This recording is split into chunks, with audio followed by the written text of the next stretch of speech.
Coming up, a former UK player might be the next UK men's basketball coach. Dedicated to Eastern and Southern Kentucky, this is WYMT Mountain News at 11. Good evening, I'm Steve Hensley. Breaking news in the search for the next UK men's basketball coach. WYMT's Nate Johnson joins us now with what we know. Nate? Yeah, on the same day that Kentucky was turned down by Scott Drew and Dan Hurley, Mitch Barnhart has reportedly found his next head basketball coach. BYU's Mark Pope is reportedly to be that pick. Nothing has been signed at this point, but Matt Norlander of CBS Sports and others are reporting that the sides are quickly working towards a deal and hope to get it done by the end of the night. Pope was a member of Kentucky's 1996 National Championship team and has spent the past 5 seasons as the head coach at BYU, where he took the Cougars to a pair of NCAA tournament appearances. Prior to BYU, Pope was the coach at Utah Valley. And this is not a flashy hire, as many UK fans may have been hoping for, but a familiar face that a lot of BBN might enjoy having at their program. We'll have more on this, though, later on Sports. Steve?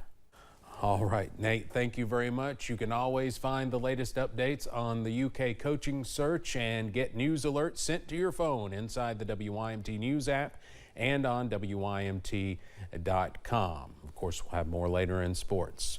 Well, the search for the next head coach has also moved online, with Big Blue Nation trying to track the latest updates. There was even a back and forth with Baylor fans over the possibility of Scott Drew coming to Lexington. That included one famous Baylor fan. Jeremy Toms explains. In a normal world, Broadhead, Kentucky and Waco, Texas would have no correlation, but Big Blue Nation isn't living in that world this week. Coach Cal used to say we're crazy. Well, we are. We are crazy fans. Tyler Holman has been fully engaged in the craziness of the coaching carousel. With the flight tracking and calling the diner and everything. And Wednesday night, he found himself in a war of words with one of Baylor's most well-known supporters. Well, I honestly did not know who Chip Gaines was.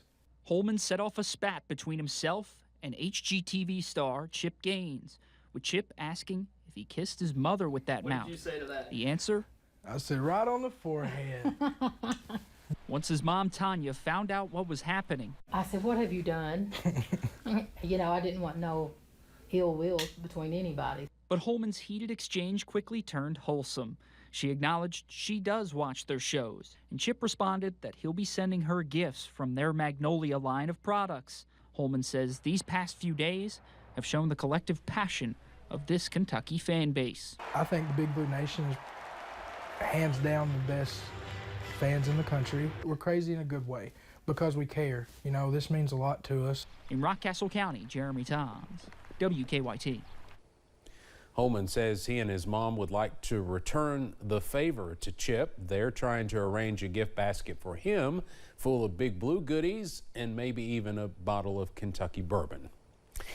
Well, now to our other big story tonight. Heavy rain caused some flooding issues in parts of the region. Pike County schools will have an NTI day Friday because of high water issues. Officials tell us water was over several roadways at one point tonight, especially in the eastern end of the county. We're told Phelps is one of the hardest hit areas.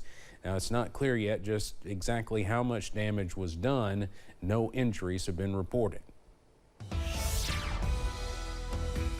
Well, the severe weather threat has come to a close, but we are still watching out for a few flooding issues across the region. As Steve mentioned, up on the alert map, you can see we have some flash flood warnings for parts of Mingo, Logan, and Wayne counties over in West Virginia. Also a flood warning for Lawrence County, Kentucky, pushing into parts of Buchanan and Dickinson County in Virginia, and a flood advisory for parts of Pike County, and that will last through the overnight hours of your Thursday, pushing into your Friday. Right now, though, we are not tracking any storms, but we are watching watching out for some more light showers as we go into this evening, zooming into a few light showers in the Big Sandy Valley. And same story for far southeast Kentucky, pushing into southwest Virginia.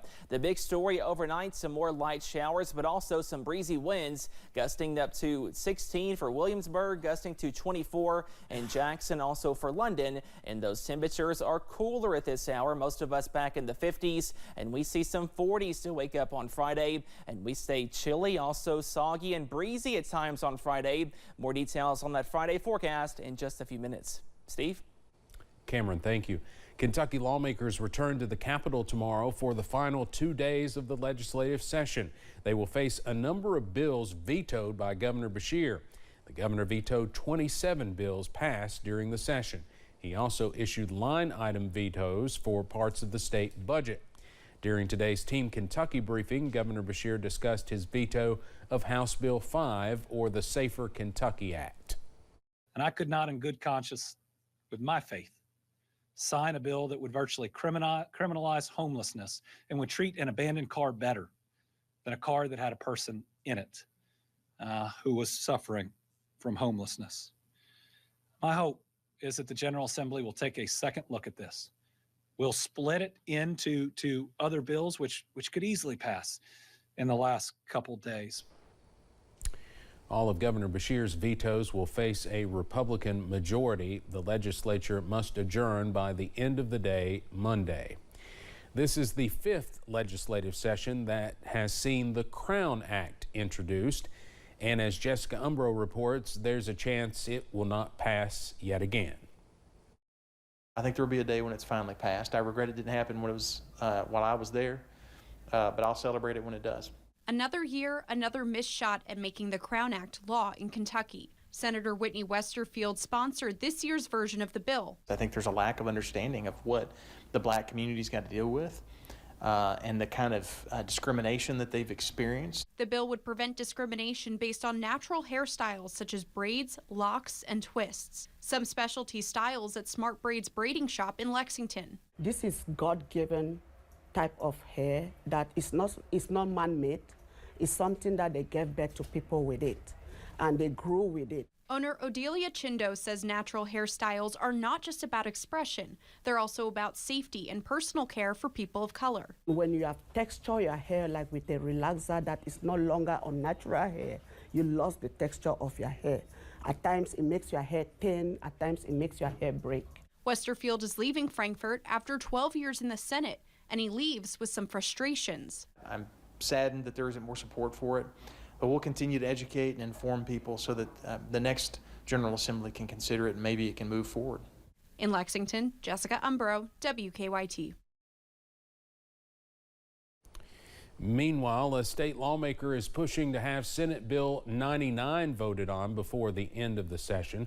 Hadley's law would provide exceptions to Kentucky's abortion ban for rape and incest. It was named after Hadley Duval, a rape survivor. The bill's sponsor, State Senator David Yates, says the bill has been deliberately delayed. Now he's looking to file a discharge petition, which would allow him to bring the bill to a full vote on the Senate floor. State officials gave an update on higher ground communities in eastern Kentucky today. Planning and construction continues in several areas across the region. State officials were in Floyd County recently celebrating homes being built by volunteers with Appalachia Service Project. Lieutenant Governor Jacqueline Coleman says that's just one of 7 higher ground communities being built. Once completed, these 7 high ground communities will be home to more than 500 families. We have a few more updates on these other sites as well. Homeowners will soon be moving into the cottages at Thompson Branch. Construction on 8 more homes will begin this summer. Coleman also says a bridge to the Skyview property in Perry County has been upgraded and work is being done to improve an access road for contractors. Officials in Whitesburg are gearing up for an annual spring cleaning event. That event starts at 9 a.m. Saturday at the Whitesburg Fire Department. Mayor Tiffany Kraft says each year folks come out picking up trash along the river and other parts of the city. She says since the July 2022 flood, there's been more trash flowing through the waterways. Officials with UVA-Wise have opened its state-of-the-art nursing education facility. The $16.6 million renovation gives students more resources to learn from while in school. Nursing instructor Summer Buckmeyer says during the pandemic, a space such as this would have been very beneficial. We had COVID in just the recent past, and a lot of the students had to do online courses. If we were to have had these bigger classrooms, they could have been separated. They still could have got some one-on-one with the instructor in a safe environment. But having those small spaces limited that. Buckmeyer says the building has several simulation labs so students will get a taste of the real world of nursing. Coming up on Mountain News at 11, a football star, an actor, and later an accused killer has died of cancer. We'll remember the complicated life of O.J. Simpson.